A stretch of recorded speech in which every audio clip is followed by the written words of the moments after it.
Well, we're down here at the Promenade today, where of course the redevelopment works are ongoing. They are some weeks behind schedule, so we've come down to ask people what they think about the works so far and how much they've been impacted by the prom works.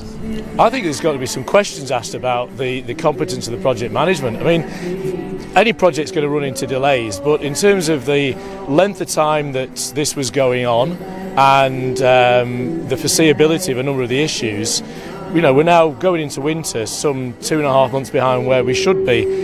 It's obviously been damage done to a lot of businesses. There's an awful lot of angst about it. There's the big elephant in the room over the viability of the rail corridor, as they call it. I think there's, you know, some questions have to be asked at a fairly high level as to, was this the right thing to do? Was it the right time? And are we going to make any progress in any short order? Well, it's a nightmare for parking. If you want to go shopping on Strand Street, you have an option. You either pay $2.70 in Marks and Spencer's, or lucky enough to have here, but this exit isn't always open.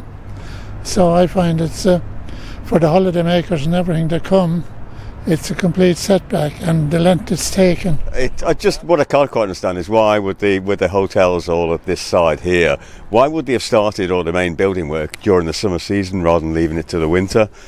Just to, at least for visitors, they wouldn't have the kind of like shoring up and the fencing right in front of them at the hotels. So just a comment on that. They seem to be quite slow.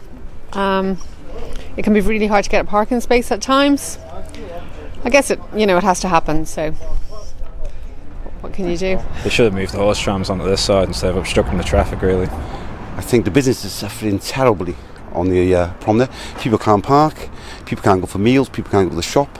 I don't think there's enough planning in the beginning, and to me it's going to take 3 times longer than initially said. Running media stuff is really challenging with this sort of stuff because there's an awful lot of public discord with it, and trying to put a positive spin on something which is really upsetting a lot of people is difficult for anybody that's running a media channel on this sort of thing. But one of the things I saw yesterday on the government website or the government Twitter feed was an acknowledgement that the cracking in the concrete was an issue.